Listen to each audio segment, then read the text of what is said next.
Olá, olá, mais uma classe, novamente você aqui conosco, muito obrigado, muito bom ter você aqui, muito bom saber que você também compartilha, aí você vai ver ali que vai ter um trocinho, um joinha assim, ó. Nós velhos chamamos aquilo de joinha, vocês chamam aquilo de like, é isso? É joinha. É joinha mesmo? Vai lá dar o seu like, compartilhe, fala para os teus amigos da nossa classe, vamos fazer essa classe ficar bem divulgada para os nossos amigos, parentes, para os nossos inimigos, nós não temos, mas se tiver alguém, manda para ele também para conhecer Jesus Cristo e assim a gente se tornar uma grande família. É muito bom ter você conosco em mais uma classe, nessa lição fantástica, falando das imagens, das alusões, dos símbolos que Deus colocou na Bíblia para se comunicar comigo e com você, para quando a gente vê a profecia, a gente entender o que Deus quer, o que aquilo significou no passado, o que aquilo significou lá no meio, quando Jesus estava aqui, que significa no presente. É muito bom ter você aqui. Melhor ainda, nós temos novamente a nossa dupla. Como é que está? Hoje eu vou começar por ti. Eu comecei por ele, né? Então, eu vou dar a honra para você. Vou começar por você. Tudo bem contigo? Mas, diante da honra, vem a humildade. Vocês são bem humildes, é bom estar em meio a vocês. É muita alegria estar aqui, estudarmos juntos. É muito bom compartilhar o conhecimento, não nosso, mas da Bíblia, porque o conhecimento é de Deus e Amém. Eu fico feliz em estar aqui e, como sempre falei, estou à disposição na medida do possível, assim como o Bruno, a gente conseguir na nossa agenda aí, mas estamos à disposição. E, Bruno, a gente conseguiu roubar você de novo, hein? Estamos juntos aí, animados para estudar mais uma vez aqui Amém, amém. a palavra de Deus. Amém. As lições estão boas, não estão? Uma bênção, muito profunda essa lição que nós estudaremos agora. E graças a Deus, assim, Deus ele tem dado para a gente condições. Porque entender aquilo que Deus quer explicar, eu fico tentando se imaginar Deus tentando explicar. Eu sou meio atrapalhado, pastor. A Mike sofre para me ensinar as coisas. Então, Deus pensou em mim, quando Ele fez a lição, quando Ele fez a Bíblia. Pensou em nós. Pensou. Falou assim, eu vou ter que colocar coisas celestiais, coisas supremas, coisas assim, que mente humana, como Paulo fala, é difícil de entender, mas eu vou falar de um jeito que o Jefferson, um pouquinho de estudo, um pouquinho de trabalho vai entender, e maravilhosa essa lição, porque ela vem de forma muito fantástica, explicando coisas misteriosas de Deus. Deus abençoe, e agora aquele momento gostoso, pastor, que a gente, você que está em casa, nós vamos agora colocar os nossos pedidos, agradecimentos, nossos anseios na mão de Deus. O pastor vai orar, enquanto o pastor vai estar orando, eu, Bruno e o Kevin. Tudo bem, Kevin? Esqueci de você, um abraço. Eu e o Kevin, o Bruno, nós vamos estar intercedendo contigo. Você intercede também para a Escola Sabatina, ela fala, ela resolva aquela dúvida que você tem e também que o pastor, por intermédio da oração dele, suplique a Deus aquilo que nós necessitamos. Vamos orar Vamos então? Orar. Oremos. Bondoso Deus, eterno Pai, louvado e engrandecido seja, Senhor, o teu santo nome. Amém.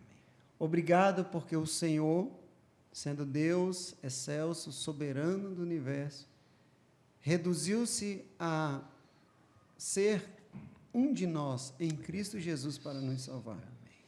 E dedicou tempo, dedicou meios para que pudéssemos compreender o teu plano. É verdade que nós não compreendemos ele como 100% ele o é, entenderemos no céu quando a nossa mente expandir a capacidade, quando nós não tivermos os problemas que o pecado trouxe, mas nós agradecemos que mesmo em meio ao pecado, mesmo em meio às falhas, o Senhor nos dá condições de entender o teu amor, a tua vontade para fazer conforme o teu querer. Amém.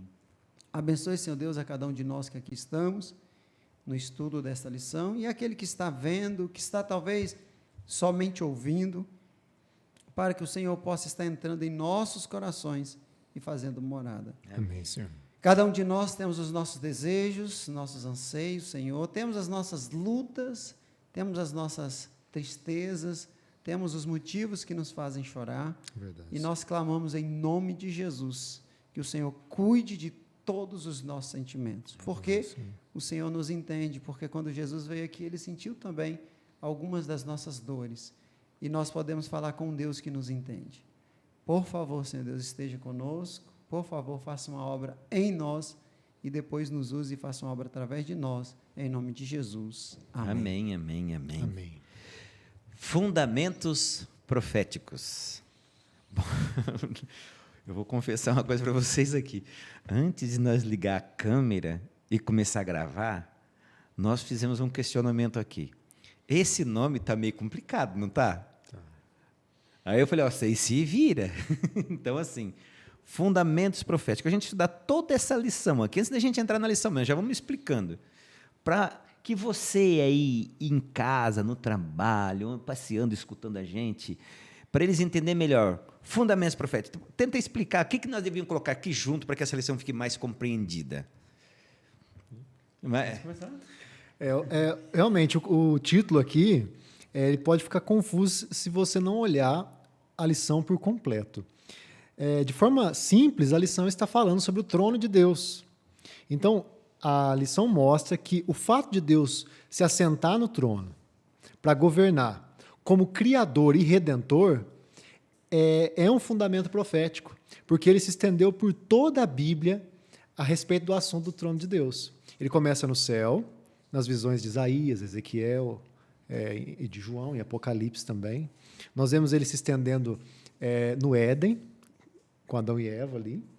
Depois, na própria Arca da Aliança, no templo de Deus, também no Monte Sião, e com a promessa de assentar novamente no trono com o povo dele na Nova Jerusalém. Então, a lição ela vai falar do fundamento profético e da relação simbológica do trono de Deus em toda a Bíblia e até o céu. Exatamente. Ufa. Aqui na escrita deveria estar assim, fundamentos proféticos, 2 pontos, trono de Deus ou morada de Deus. Aliás, os fundamentos do qual foi feita a Arca da Aliança é bem claro. Êxodo, capítulo 25, 8, diz assim: e me farão um santuário para eu habitar no meio de vós, conforme o modelo que eu te mostrarei. Então, tudo o que aconteceu no Antigo Testamento, tudo o que aconteceu com a própria figura de Jesus, que nós estudamos na última lição, foi tudo mostrado a Moisés em algo que tem lá no céu. Então, o trono de Deus está envolvido na salvação humana. Aliás, veja, santuário terrestre é o que aconteceu na terra, mas nós cremos num santuário celestial. Isso. O que é o santuário celestial? É a casa de Deus. Deus, com o pecado humano, é como se, só para vocês entenderem, pegou os móveis dele e falou, vou colocar aqui para cá, para cá, para cá, e a partir de então, a casa de Deus passou a ser a casa de salvação do ser humano, que é o santuário celestial, que foi feito um tipo, aliás, foi feito um tipo aqui, que seria do antitipo lá no céu. O que nós vimos aqui, ou o que nós vemos descrito aqui como santuário, é uma sombra daquilo que é o original que está no céu. A casa de Deus é o fundamento profético da nossa salvação. Começou no céu, passou pela cruz, como eu falei na última lição, e voltou para o céu. Eu posso fazer uma pergunta aqui para vocês, para dar uma atropelada na lição, depois a gente ajusta? Sim. Pelo fato do pecado ter começado no trono de Deus, será que isso tem alguma coisa a ver? Certo? O querubim, cobridor, que estava lá, o querubim, pecou, aí depois veio, daí toda a profecia, a salvação vai ter que ser resolvido no trono de Deus. Será que também tem alguma coisa com essa questão do fundamento da profecia? Claro que tem. Veja bem, o pecado não é um problema do ser humano, é um problema do universo. Agora, nós sofremos porque ele nos atingiu. Começou no céu, foi expulso do céu, e só deixar bem claro para você que está ouvindo, Satanás não foi mandado para a terra, como alguns acreditam, foi deitado por terra. Quando você pega algo e deita por terra, você joga para o chão. Então, Satanás foi tirado do céu e achou morada aqui, porque, infelizmente, Adão e Eva deu ouvido. Na verdade, Eva deu ouvido, foi enganada, e Adão apenas a acompanhou. Só que o pecado aqui na terra não é o problema, é o universo. Então, tem que resolver para o universo. Então, começou lá e vai terminar lá. Outro detalhe é que a profecia de Daniel diz assim, até 2.300 tardes e o santuário será purificado. Tem pecado no céu? Claro que tem. Começou lá. Quando tudo terminar, vai resolver o problema da terra, vai resolver o problema do céu e vai resolver o problema do universo. A pergunta é, Deus é amor? Essa é a grande questão. Toda a questão é, Deus é amor? Deus permitiu o ser humano cair em pecado. Deus é amor? Aí veio Jesus para dizer, Deus é amor. E o universo está todos os dias se questionando, Deus é amor? E haverá um final para essa pergunta lá no céu. Aí a escritora americana diz muito claro, no último parágrafo do livro Grande Conflito, pecado e pecador já não mais existe, uma sombra de serena beleza e palpitação por todo o universo, e todos declaram, Desde o minúsculo átomo até o maior, Deus é amor. Então, sua pergunta é, tem a ver com o céu? Tem. Começou lá e vai terminar? Exatamente, essa é a visão.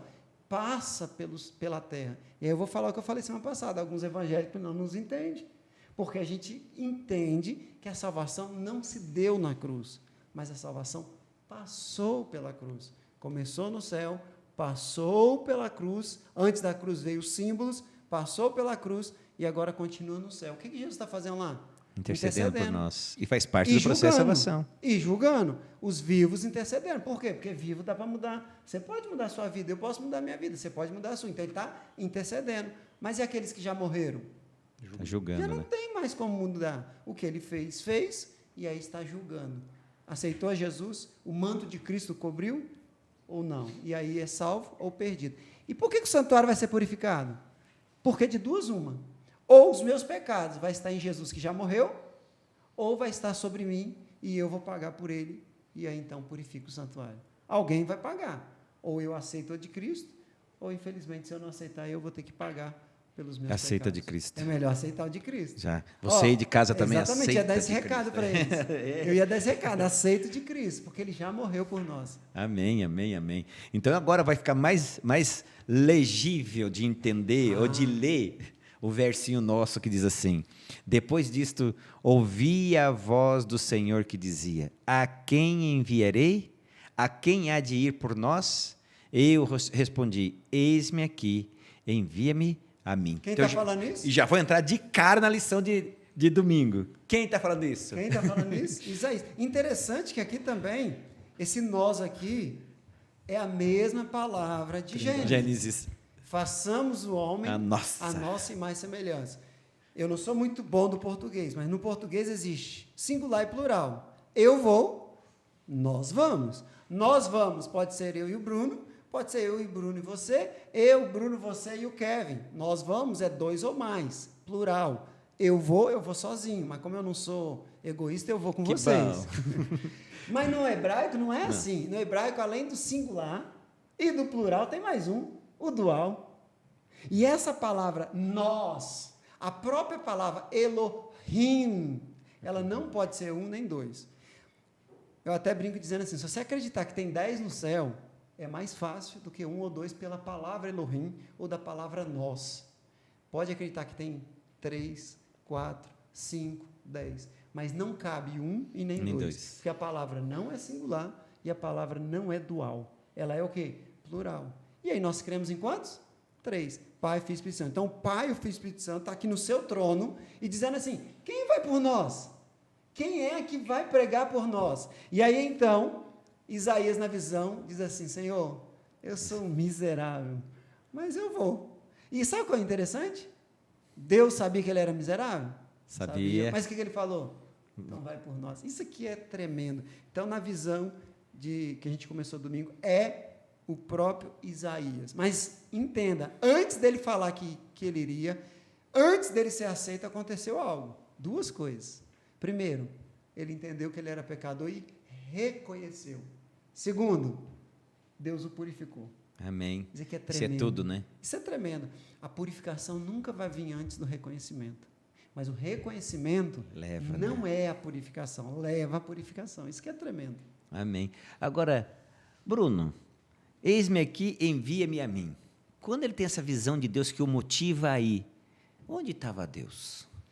Deixa eu só perguntar, tem acesso à internet? Conseguiria colocar não, uma imagem já pedi aqui? demais. Não. Aqui então nós pobre. Eu vou tentar representar aqui, mais ou menos, o trono de Deus. Primeiramente, imagina o privilégio que Isaías teve. Isaías, Ezequiel, os profetas, eles têm muita responsabilidade sobre eles, mas também eles têm alguns privilégios, né? E o privilégio de você ver o trono de Deus. Nas 3 visões, tanto de Isaías, Ezequiel e de João, nós vemos muitas coisas em comum. Nas 3 nós vemos pessoas contritas, nós vemos os querubins em volta de Deus, nós vemos seres, às vezes, diferentes daqueles que nós estamos acostumados a ver, né? A visão de João mesmo, em Apocalipse, ela é bem especial, porque ela mostra Deus assentado no seu trono, assim como Isaías, os querubins em volta dele, Além disso, ele vê 7 tochas ali, que representavam o Espírito Santo, né?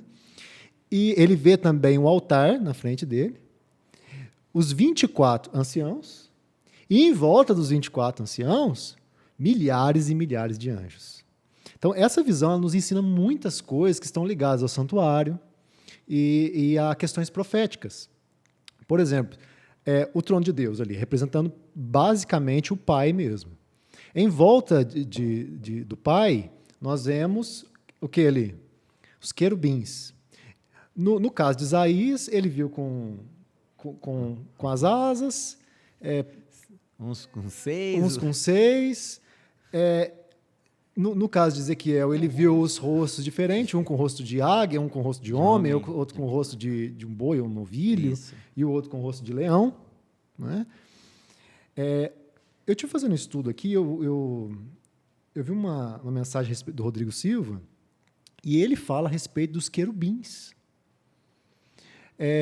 Ele explica que os querubins, eles tinham a função, inclusive o próprio nome querube, vem de cobrir.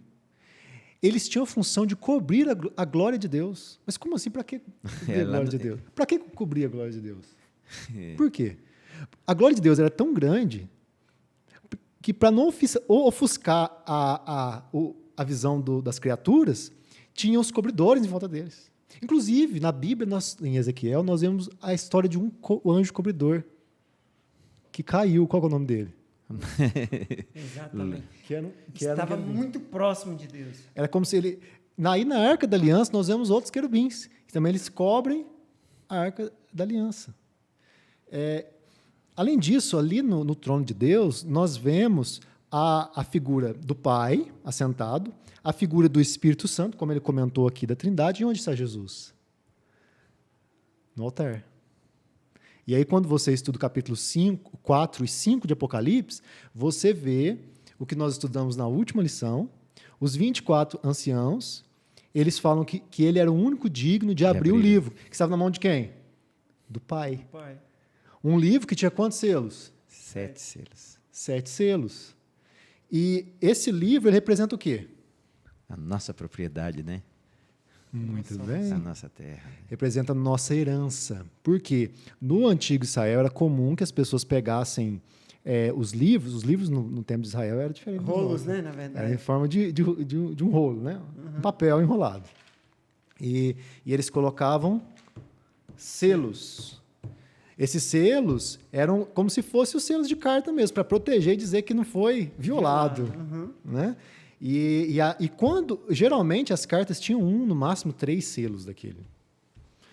E só a pessoa que estava escrito ali fora que podia abrir aquilo ali. Né? Mas tinha um tipo de documento que tinha 7 selos. Que tipo de documento era esse? Propriedade. Um documento de herança, de propriedade. Então, o único digno de abrir o selo era o cordeiro. Herdeiro mesmo, né? Então, de quem que é a herança? É de Cristo. É de Cristo. João chorava porque ninguém conseguia abrir. Mas aí, quando os 24 anciãos falam que ele era o único digno de abrir, João ficou muito feliz, porque Cristo ele compartilha a herança dele conosco. Então, nós não recebemos a herança de Deus. Nós compartilhamos a herança de Cristo. Né? Se fosse para termos alguma coisa... Não tinha nada, né? Não tinha nada, a gente está devendo para Deus. E muito dinheiro. E sabe o que é interessante? A visão de Isaías é antes da salvação.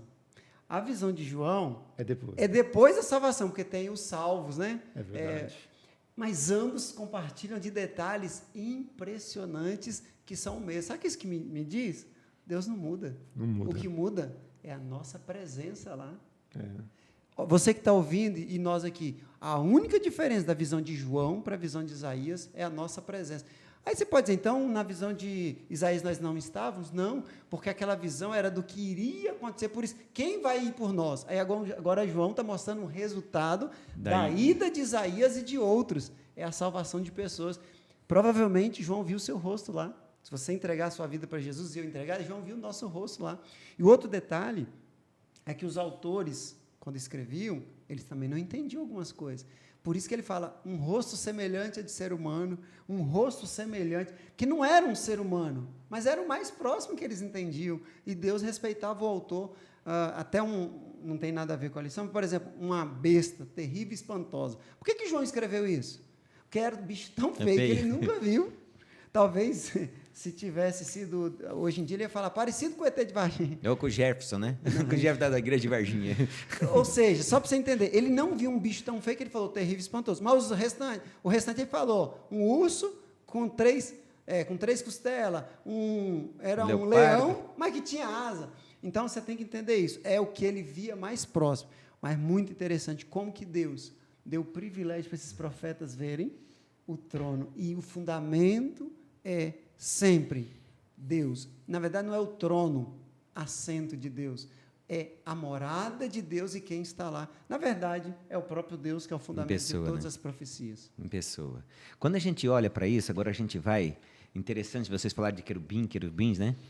Aí a gente vai para Gênesis. Gênesis tem a queda. Né? Eu acho que você também fica pensando, nossa, aqui em Gênesis também é querubins, não são? Que ficavam nas portas. Dois querubins. Qual é a função deles e por que eles estavam ali? Guardar o Éden e a árvore da vida. Por quê? O ser humano pecou. Se o ser humano pecasse e continuasse comendo da árvore da vida, iria continuar sendo eterno, pecadores. Então, eles não podiam comer. Mas, ao mesmo tempo, a pergunta é, por que Deus tirou o Éden daqui e por que não tirou logo? Por que Deus tirou? A gente não tem a resposta. Mas, provavelmente, quando você vai ver o que se tornou as civilizações, ou o povo tentou invadir, primeira hipótese, ou a segunda, o povo começou a adorar, não quem criou o Éden, mas começou a adorar o próprio Éden. Aí Deus tirou. Por que dos anjos? Porque para não entrar. E por que o Éden ficou ali um tempo? Para você sentir saudade.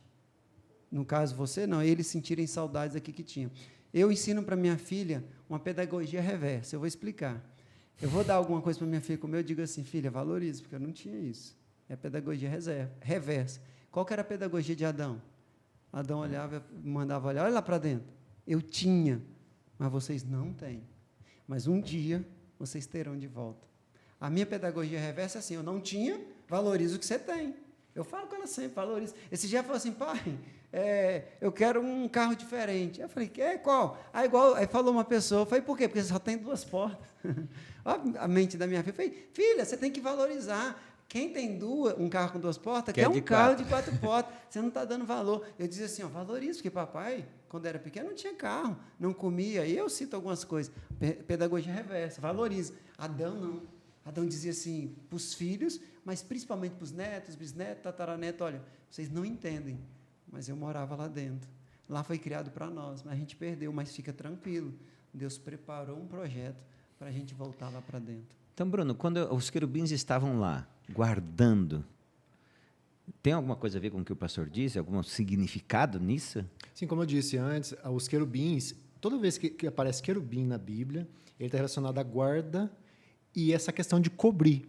Porque o Éden era uma representação do trono de Deus aqui na Terra. Então, havia o trono de Deus no céu, e ele se estendia com o seu governo e trono. Quando a gente fala de trono, além do trono em si, de localidade, nós temos que entender como governo, o reino de Deus sendo expandido ali.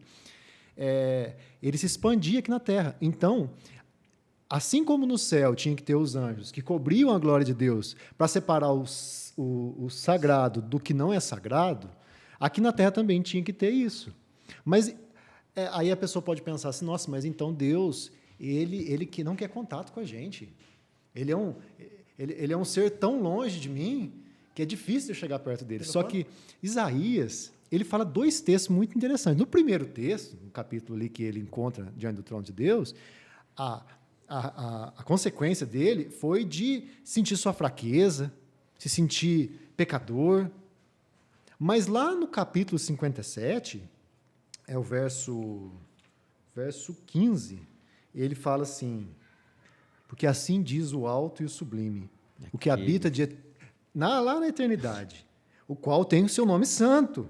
Habito num alto e santo lugar, mas habito também com contrito e abatido de espírito, para vivificar o espírito dos abatidos e vivificar o coração dos contritos. Então, o nosso Deus é um Deus alto e sublime, se rodeia de anjos e querubins cobridores, sua glória é inimaginável. Ele é o Altíssimo, mas é um Deus que quer habitar conosco.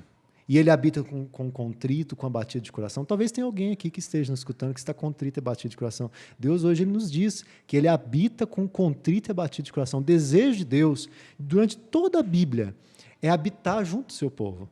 Lá no céu, nós vemos a figura dos 24 anciãos no livro de João. O que representa os 24 anciãos? A melhor interpretação que nós temos hoje a respeito deles parte da primeira característica, eles tinham coroas. Algumas pessoas dizem que eram anjos. Não, não eram anjos, porque anjos não usam. Anjos não usam coroa. Não precisa. Não de coroa em anjo. Não existe. Não tem na Bíblia. A quem geralmente são dadas as coroas, conforme o Apocalipse? Né? Aos vencedores, ao povo de Deus. Uma outra característica, eles são 24.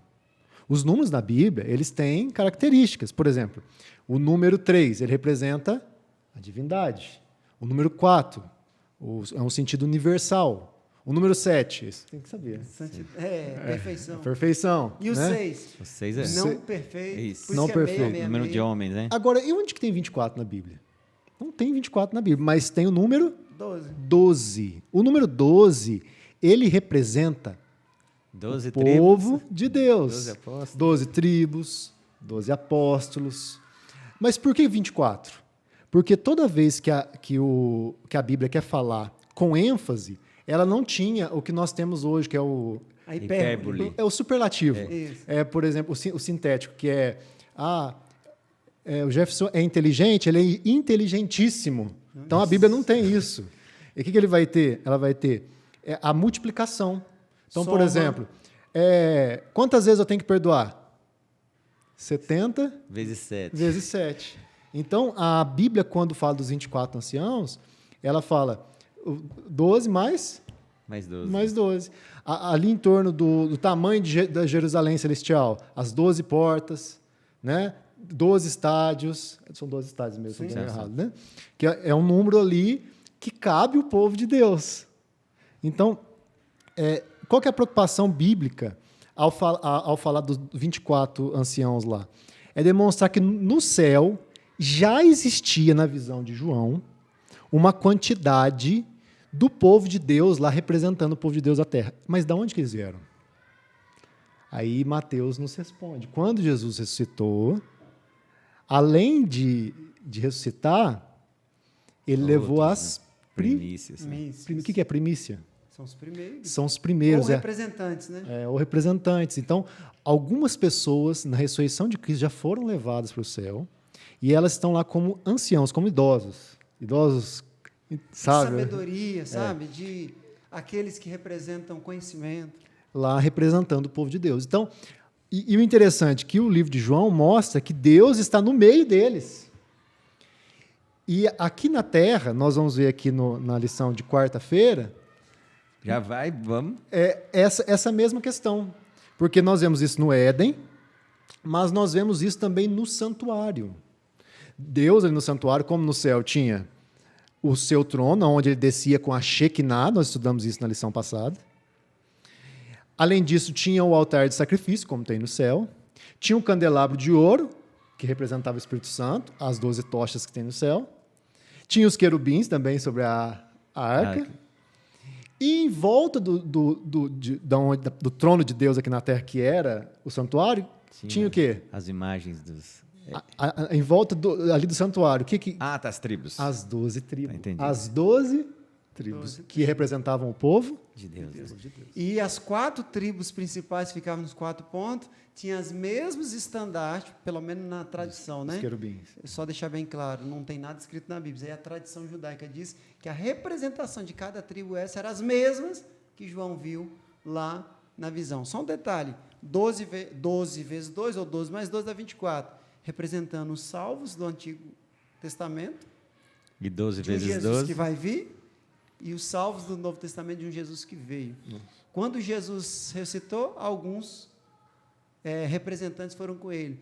E aí, alguns chegam até a dizer, por que Jesus não ligou, entre aspas, com a morte de João Batista? Preocupa Tá ali, não. Eu Logo depois, a gente não tem eu tenho a certeza a gente não tem como disso. comprovar, mas no pela fé meu eu tenho coração certeza, porque não é possível. Sim. João, tudo que ele representava, Jesus falava que ele era o maior E permanecer depois da ressurreição. E morreu. Lógico que a morte dele tem um significado no todo, mas provavelmente João Batista está lá. Entre as primícias. Provavelmente Enoque, Elias, Moisés, estão representantes. E na visão de João tem esse. Agora, na visão de Isaías, tem esses 24 anciãos? Não tem. Ainda não tinha. Porque ainda não tinha. A visão de Isaías é uma visão do id. A visão de João é a visão de já veio e agora vai voltar. E aí, esse negócio de Deus está no meio. O próprio Deus falou, e me farão, Êxodo 25, 8, me farão um santuário para que eu possa habitar no meio de vós. A gente estudou na história as capitanias hereditárias. O que foi isso? Quando Portugal trouxe o reinado para cá, o reinado de Portugal ficava onde? Lá. Mas aqui era uma capitania hereditária.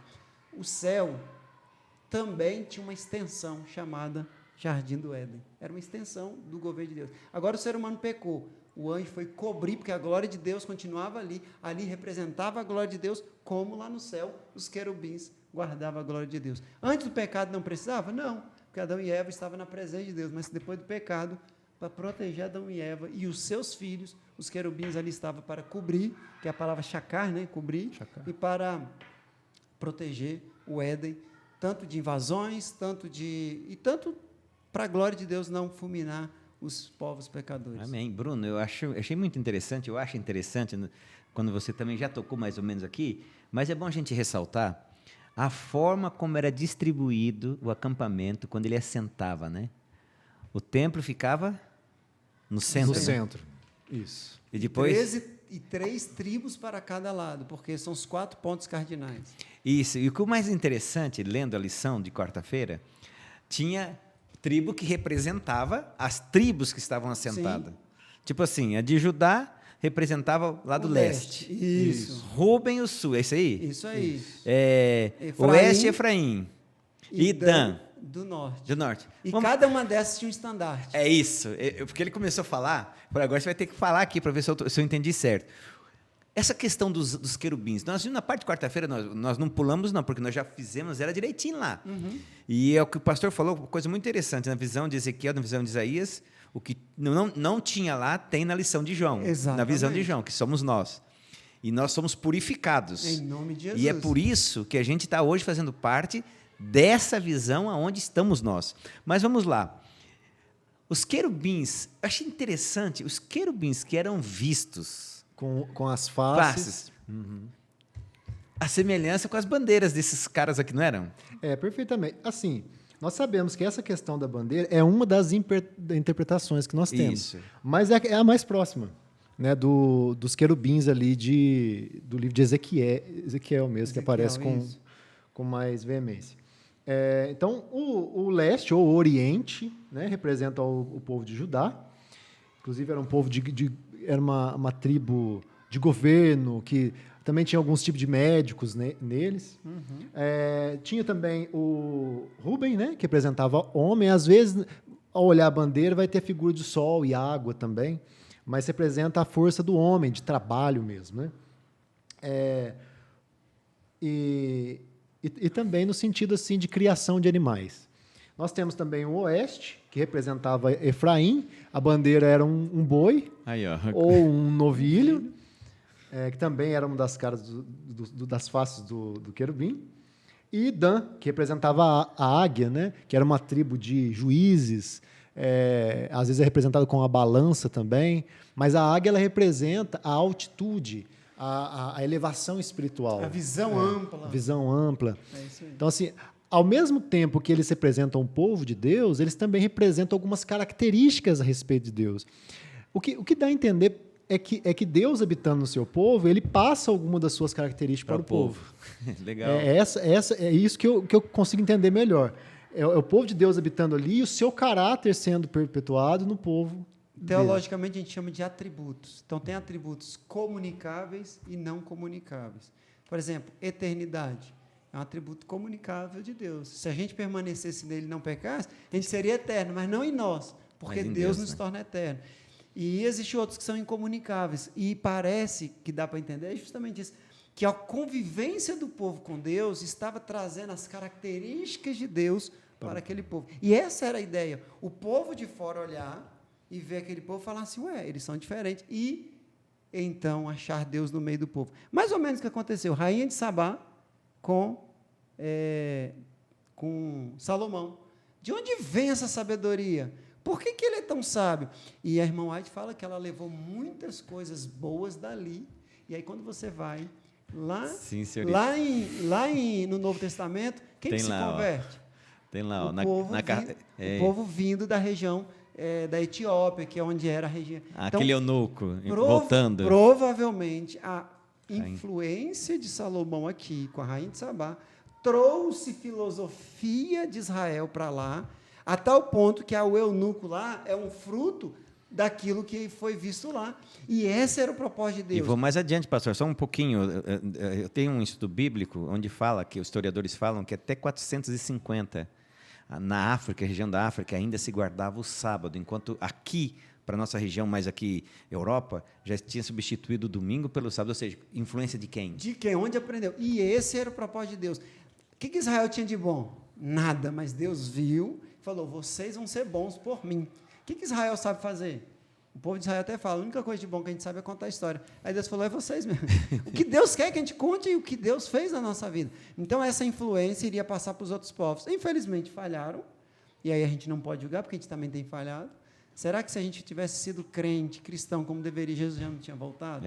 Então, talvez a culpa é nossa, mas a influência... Então, Deus convive com o povo parece com Deus e ensina isso para os outros povos. Esse era o plano de Deus. Amém. Só uma coisa a respeito do que ele falou. Ele está falando da mensagem centrípeta, que o povo que não era de Deus vinha ser atraído para a glória de Deus, para o trono de Deus que estava ali em meio a Israel, que era o santuário. Depois, o trono ele se estendeu para o Monte Sião, Salmos fala isso, onde o templo foi construído. Mas depois o templo foi destruído. E o que Jesus falou? Onde seria essa representação do trono de Deus? Ele fala, e quando eu subir da terra, a todos atrairei, é mensagem centrípeta, mas para o céu, todos atrairei a mim. Mas por meio de quem? Espírito Santo. Em quem? Em nós. Onde é o trono de Deus hoje?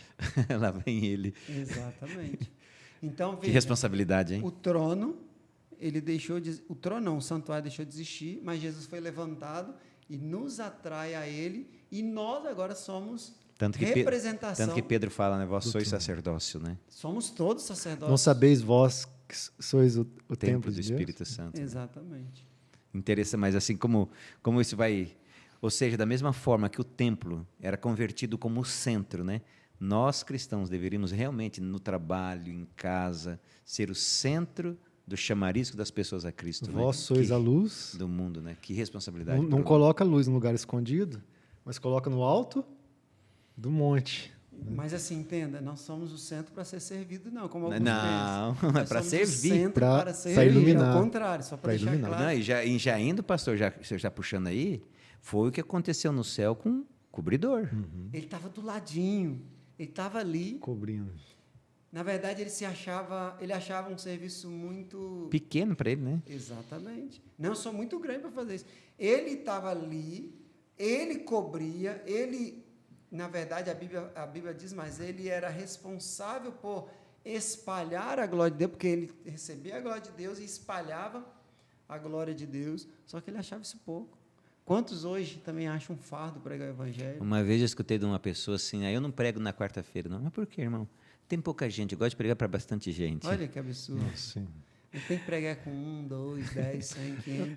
O que eu sempre tive dúvida, o pastor pode aqui nos responder, será que Lúcifer realmente queria ser Deus? Lúcifer queria ser Deus? Na verdade, ele queria ser acima de Deus, tanto que ele criou Ele queria trono ser maior, né, acima de Deus, né? Vocês acreditam que ele não era inteligente o suficiente para entender que ele era uma criatura e ele não poderia ser Deus? Mas pode te responder de outra coisa, que eu vejo? Bom, eu conheci alguém, ó, escuta aqui, me relacionei muito bem com essa pessoa, narcisista. O narcisista, ele tem que ser o centro de tudo. Ele é tudo. Se não é tudo para ele, não vale. É suficiente. Não importa. Por exemplo, assim, porque o fulano de tal tem uma empresa que vende 35 milhões, por que eu também não posso ter uma empresa que vende 35 milhões? Então, veja assim, quando eu fico olhando para Lúcifer, e eu costumo dizer para minha esposa assim, eu até tive que criar algumas ações na minha vida pelo seguinte, a pior coisa que tem é uma pessoa que tem inveja de você. Porque para ela tinha que ser melhor que você. Você tem sentir 35, na pele. ela tem 34, não é suficiente. Não. Ela pode ter os mesmos 35, mas não. Os 35 dela tem que valer mais que os teus 35. Então, quando eu olho Lúcifer, eu fico vendo isso, né? Deus está ali. Como Ellen White fala, né, nos primeiros escritos, né? Aí Jesus se rebaixa ao nível de anjo, né? O querubim. Que aí ele falou, não, eu posso. Se ele se rebaixa, eu também posso ser o quê? Eu iria entrar nisso. Veja, Lúcifer, ele não brigou contra Deus, o Pai. Não era briga ali, né? Ele né? brigou contra o Espírito Santo, ele brigou com quem? Contra Cristo. Contra Jesus. E a Bíblia fala que, por exemplo, o arcanjo Miguel é quem? É Jesus. É Jesus. Então, veja, quando ele viu Jesus participando com o Pai e o Espírito Santo, ele falou, por que eu também não? Imagina uma reunião da Trindade, Pai, Filho e Espírito Santo. Eles fizeram a reunião, e ele ali como um anjo cobridor, e vendo o anjo entrar, por que não eu? Tem o Pai, tem o Espírito Santo, por que não eu estar ali ou eu também? Já tem um anjo, mais um vai fazer diferença? Então, entenda, apesar de Deus ser criador, ele se fez criatura. E quem é Jesus? É Deus revelando o amor dele para o ser humano. Parece que é Lutero que falava, né, que quando Deus queria falar com anjos, Deus se fazia de anjo. Quando Deus quis falar com o homem, se fez encarnação. Né? Veja, qual a melhor maneira de você falar? Imagine que você tem um cachorro. O cachorro tem medo do ser humano, ainda que você ame, né? Qual a melhor maneira dele entender que você ama? Se você pudesse se tornar um cachorro. Um peixe. Você vai lá dar comida para o peixe, ele vai foge. Fundo. Aí, quando você dá comida e sai, ele vem. Como você vai falar, não, eu quero cuidar de você? Então, não quero aqui comparar Deus com nada e nem nós, mas só para você entender. A melhor forma de Deus falar o amor dele para conosco, comunicar, foi Jesus vindo. Eu entendia Deus. Aliás, eu queria entender Deus, mas veio Jesus, eu entendi. Quando Deus se manifestava no monte, como é que era? Não, tudo morria de medo. Moisés, quando desceu. Todo mundo morreu com ele. Moisés estava com o rosto brilhando, sai então, dessa. Mas o povo teve medo de Moisés, que teve um encontro com Deus. Agora Jesus se encarnou. Ninguém precisava mais ter medo. Ele era um conosco. Então, quando Lúcifer sentiu inveja, não foi do Pai, não foi do Espírito Santo, foi do Jesus, que se fazia anjo. Que é o Emanuel, Deus conosco, mas era um anjo. Gabriel, Miguel. Deus, com eles. Miguel. Veja, para aceitar Jesus, quantas pessoas tiveram dificuldade? Tu és Deus? Você está dizendo que você deve ser adorado? Tu és Deus, então desce daí, salva-te mesmo e a nós. Ou seja, Jesus sendo Jesus, mas como ser humano, teve pessoas que negou. Agora, teve outros que chegou para ele e disse assim, só uma palavra tua é suficiente e minha filha será curada. Nunca vi tamanha fé, nem Israel. Não era o que eles estavam vendo, mas era o que eles viram em Jesus como Deus. E Satanás, no caso Lúcifer, viu Jesus como anjo, mas não viu o Deus que estava por trás. Estava no anjo. Aí você pega, por exemplo, o Nicodemos, mesmo com toda a pompa, ele viu Jesus e falou, ele é diferente. Agora, você viu essa pergunta que o Bruno fez? Ele fez para provocar a gente. Mas, Bruno, quanta coisa que a gente pode aprender do trono de Deus, né? Nossa. É aquela pergunta que eu fiz para vocês, agora ela começa a ficar um pouco melhor. Agora, eu, Jefferson, eu sei que vocês já sabem disso tudo, mas assim, eu, Jefferson, você, professor, ou você que está aí, por que fundamentos proféticos, né? Quando a gente começa a olhar para o trono de Deus, vendo tudo isso que aconteceu, o Deus Emanuel, como Paulo diz, morto antes da fundação do mundo, aquele um prometido, né? Gênesis 3,15, ali, e João vendo ele agora, de novo retornando para o trono. Né? Tudo começou lá e tudo vai terminar lá. O fundamento, a base é Deus, Pai, Filho e Espírito Santo, é o trono de Deus. Amém, e aí, por isso. Vários profetas viram isso em tempos diferentes, mas com a mesma situação. Deus por nós. Agora, eu posso confessar uma coisa para vocês dois, que eu fiquei muito feliz com a lição, com vocês, e vocês aí também que vão estar assistindo. Toda vez que eu via essas profecias, eu nunca pensei nessa ideia mas está faltando os 24 anciãos. Sim. Nunca. Como é importante a gente estudar junto a lição. Sim, porque agora tem os salvos. Antes, os salvos não estaria, agora os salvos eu já estou estão. saindo daqui muito sabido. Eu vou chegar lá em casa para minha mulher e falar, agora eu sei. Muito Louvado obrigado seja Deus. vocês, muito obrigado. Eu vou cutucar vocês esse trimestre de novo, vamos ver se dá, tá certo? Estamos à disposição. na Olha, medida do muito possível. bom, Deus abençoe vocês. E olha, que lição maravilhosa. Eu vou falar para vocês, eu estou emocionado com essa lição. Essa lição fez diferença para mim. Queira Deus que faça diferença para você. Para você saber que há no céu potestades, anjos, no céu um ser supremo, poderoso, que vai permitir que um dia, eu e você que não valemos nada, se nós aceitarmos o Filho, nós vamos estar diante dele, do trono dele, cantando glória, glória. Imagina hosanas a Deus, fazendo aquele cântico que só os salvos saberão cantar. Olha que maravilha. É esse Deus fantástico, esse Deus maravilhoso, que hoje faz a mesma pergunta que fez para Isaías. A quem enviarei? Quem há de ir por nós? Sabe, Deus precisa, Jesus precisa, o Espírito Santo precisa que você vá aos lugares mais perto da tua casa. Às vezes a gente pensa assim, eu der uma oportunidade, eu quero ir lá para a África. Eu quase fui para a África uma vez, como pastor, para a gente ficar lá na África pregando o Evangelho. E os meus vizinhos? E os meus filhos? Eu costumo dizer, se você não prega o Evangelho para os teus filhos, o que você vai fazer na África? É isso que Deus está pedindo para Isaías. Quem vou enviar? Jefferson, quem vou enviar? Você que está me ouvindo, quem vou enviar? Deus quer que você se revista do poder do Espírito Santo. Se revista de Jesus, que é o Evangelho em pessoa, para que sejamos a Bíblia que as pessoas vão ler. Ora oral, ora pela vida. Que Deus nos abençoe para que sejamos isso para Deus. Para as pessoas, sejamos a Bíblia. Para Deus, o enviado. Que Deus nos abençoe. Vamos orar?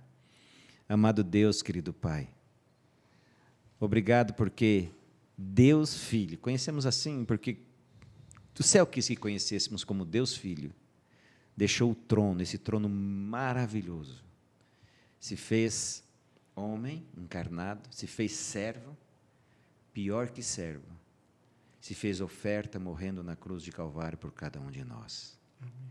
Obrigado porque Ele está no trono novamente, nos olhando, nos guardando, intercedendo por nós, enviando o Espírito Santo para nos dar a salvação, para falar de Jesus, para mover o nosso coração. Ó Deus, que esse Jesus realmente mova o coração, para que eu, Jefferson, seja aquele que vai dizer como Isaías, eis-me aqui, envia-me. Por favor, Deus, envia todos esses amigos que estão acompanhando a nossa classe, que eles possam falar com muito carinho, com muito amor de Jesus, o que Jesus tem feito por eles, para todas as pessoas que os cercam, e que todos possam ver Jesus em nós. Amém. E um dia, pessoalmente, vermos Jesus, Deus Pai e Deus Espírito Santo, e essa cena maravilhosa descrita, tanto por Isaías, como Jeremias, como também por João. Rogamos e suplicamos em nome de Cristo Jesus. Amém. Amém. Muito obrigado você por ter nos acompanhado em mais uma classe. Semana que vem vamos ter outra classe com mais conhecimento, com mais de Jesus, com mais desse Deus maravilhoso. Então eu te aguardo, tá? Não esqueça de dar o seu like, não esqueça de compartilhar e não se esqueça de ligar aqui, sim, o celularzinho, o computador, no nosso canal para compartilhar semana que vem a nossa classe. Lembre, nem só de pão viverá o homem, mas de toda palavra que procede da boca de Deus. Deus te abençoe, Deus te dê uma ótima semana cheia de vitória. Para vocês também, meus amigos. Obrigado. Deus abençoe vocês. Tá? Kevin, também um beijão para você, Deus te abençoe, Deus nos abençoe. Até semana que vem.